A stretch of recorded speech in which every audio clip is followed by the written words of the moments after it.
YouTube family, welcome है आपका फिर से मेरे एक और रिएक्शन वीडियो पर। तो बहुत अच्छा रिएक्शन है, मेरे हिसाब से तो बहुत अच्छा है। आप लोग भी पूरा देखिएगा और ज़रूर बताइएगा कैसा लगा। तो सबसे पहले मैं सपना की कल वाली वीडियो के ऊपर बात ज़रूर करूँगी। कमेंट सेक्शन में आप खुद जाके देखिए, इतना पॉजिटिव और शायद सपना के टैलेंट को लोग समझते हैं। जिसने भी कल का ब्लॉग देखा होगा तो सपना ने बोला कि तबीयत ठीक नहीं है, और कितने ही कुछ करो जब तबीयत ठीक नहीं लगती है ना तो ऐसा लगता है कि ब्लॉग ही ना बनाए। तो उसने अपने पुराने टैलेंट को दिखाया। बहुत सारे लोग जानते हैं कि उसको सिलाई बहुत पसंद है, तो उसने कुछ पुराने कपड़े जो सिलाई के बाद बचते हैं वो उसकी मम्मी के पास से लेकर आई थी। गाड़ियाँ तो भगवान, दिन रात गाड़ियाँ, 24 घंटे गाड़ियाँ निकलती हैं। कितनी ही कोशिश करो कि शांति में वीडियो बनाएंगे, नहीं हो पाता है वीडियो बनाना शांति में। 24 घंटे गाड़ियाँ निकलती हैं। तो उसने पुराने कपड़े जो मम्मी के यहाँ से गांव से लेके आई थी उससे कान्हा जी की कितनी सुंदर पोशाक बनाई ना, वो देखकर हर किसी का दिल उस पर आ गया। यदि आपने भी वो देखी होगी तो मैं दावे से बोल सकती हूँ आपको भी वो ड्रेस पसंद आएगी। हम भगवान जी के लिए कितने महंगे महंगे पोशाक लेकर आते बाजार से, पर उसने बचे हुए कपड़ों से, बुलन वाले बेलवेट वाले कपड़े थे उन सब से अभी ठंडियों वाले उस कपड़े या पोशाक बनाई। तो वो ना हर कोई कमेंट में यही बोल रहा है कि सपना कितनी टैलेंटेड है और कितने सुंदर वस्त्र बनाए हैं। और देखो, उसको मेहंदी लगाना आता है, पार्लर का काम भी आता है, डांस करना आता है, सिलाई करना आता है, और कुकिंग उसको अच्छी लगती है। मतलब हर चीज़ में टैलेंटेड है वो लड़की सच में। और एक लड़की तो बोल रही है, दीदी मैंने आपके जैसे लड़की नहीं देखी है। अब कई लोग बोलेंगे उसको चने के झाड़ पे चढ़ा रही हो, तो भाई लोगों में हाँ होते हैं टैलेंट, हर किसी में अपना अपना अलग अलग टैलेंट होता है। पर उस और हाँ, मेहंदी लगाना मैं भूल गई, मेहंदी भी वो लगा लेती है।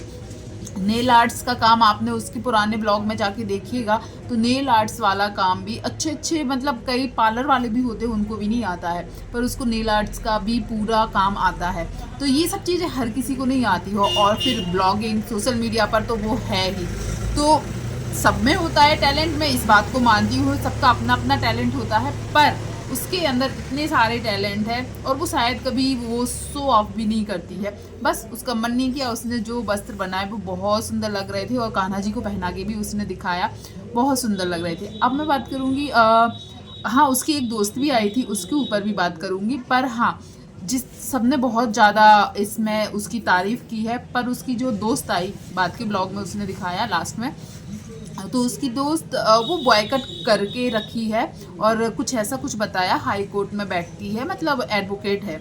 तो ये चीज़ भी उसने बताई। उनको लेकर वो लोग वृंदावन मथुरा वहाँ पर घूमने गए, जहाँ पर सपना हमेशा जाती है, वहाँ पर घूमी। और सच बताऊँ, ये चीज़ जब हमारी लाइफ हमारी बहुत सारी परीक्षा लेती है ना, तो उस टाइम हमें लगता है कि हम घर से बाहर निकलना या किसी से बात करना अच्छा नहीं लगता है, पर उसकी तो मजबूरी है, उसको तो करना ही पड़ता है।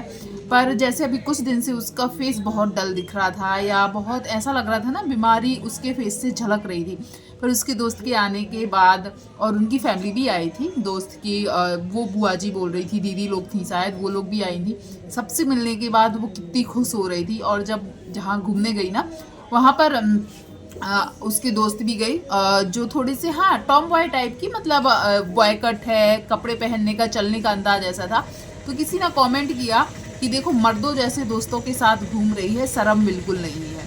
तो सबसे पहली बात तो ये है, किसी लड़की के बारे में ऐसी सोच जो रखता है, तो आप उनकी मानसिकता का ख्याल खुद ही कर लो कि वो किस मानसिकता के होंगे। बॉयकट करने से क्या वो लड़की लड़का बन गई, मर्द बन गई? तो ये चीज़ बोली। और हाँ, इसके साथ ही उन्होंने ये बोला, मर्दों जैसे दोस्त के साथ घूम रही है यहाँ पर, और वहाँ उसकी सास दिन रात रोती रहती है। तो देखो, छोटी जी का वीडियो आया था, आंटी ने वहाँ पर भी रोया, या फिर जो बता रही थी कि डॉक्टर ने बोला है धूल मिट्टी से कोई प्रॉब्लम नहीं है, रोने से प्रॉब्लम है। देखो, धूल मिट्टी से भी होती है, और आप फ़ोन चलाते हो उससे भी होती है। मुझे सबसे अजीब बात पता है क्या लगता है? जब सपना यदि थोड़ा सा रो ले या इमोशनल हो जाए ना, तो सब लोग बोलने लगते हैं कि ये कैमरे के लिए है, कैमरे के लिए है। कमेंट सेक्शन में तो बोलते हैं, पर जो रिएक्शन वीडियो बनाते हैं वो लोग भी बोलने लगते हैं कि ये सब कुछ कैमरे के लिए हो रहा है, सब कुछ कैमरे के लिए हो रहा है। पर इसका उल्टा ही आप देखिएगा, जब आंटी रोती है ना, तो ये कोई नहीं बोलता है, जहाँ तक मैं जितने रिएक्शन चैनल देखती हूँ, कमेंट की बात नहीं कर रही हूँ, कभी भी नहीं बोला जाता है कि ये कैमरे के लिए रो रही है। मैंने भी कभी नहीं बोला। मैं हमेशा बोलती हूँ कि आंटी का रोना भाई उनका जो दुख है आता है और उसको हम लोग नाटक नहीं बोल सकते, बिल्कुल भी नहीं बोल सकते। पर यही चीज़ सपना के लिए क्यों नहीं हम बोल पाते? क्योंकि उसने भी तो 2-2 पति खोए हैं, पर उसका रोना नौटंकी हो जाता है क्योंकि बताया जाता है। और आंटी का रोना, जिसने बोला है ना मर्द जैसे दोस्त के साथ घूम रही है, आंटी वहाँ रोती रहती है, तो आप ही लोग हैं जो सपना के रोने पर आप लोग आ जाते हो कि नौटंकी कर रही है, ड्रामेबाज कर रही है, व्यूज़ के लिए कर रही। पर यही चीज़ आप लोग छोटी चीज़ी को बोलने के लिए नहीं जाओगे कि जब देखो तब आंटी को रुलाते हुए ही क्यों वीडियोस में दिखाती हो। जिस तरीके से सपना को ट्रोल किया जाता है, तुमको सच में नहीं किया जाता है। जब जब तुम आंटी को रोते हुए दिखाती हो, कभी नहीं तुमको बोलते, उल्टा यही बोलते हैं कि आंटी का रोना अच्छा नहीं लगा, आंटी का रोना अच्छा नहीं लगा। तो मैं ये बात सच में बोलना चाहूँगी लोगों से कि प्लीज़ दोनों ने अपने लाइफ के, चाहे वो बेटा हो चाहे वो पति हो, शायद ही लोग ऐसे बहुत कम होंगे कि इस दुख को कम कर सकें। उनको अपने बेटा जाने का दुख है, इनको अपने पति जाने का दुख है, दोनों का दुख सच में अपनी जगह पर है। हम शायद किसी एक को नहीं बोल सकते कि तुम्हें ज़्यादा, पर लोग कमेंट्स में बोलते हैं कि इसका दुख कम है, उसका दुख ज़्यादा है, मतलब माँ का दुख ज़्यादा है, पति का दुख कम है।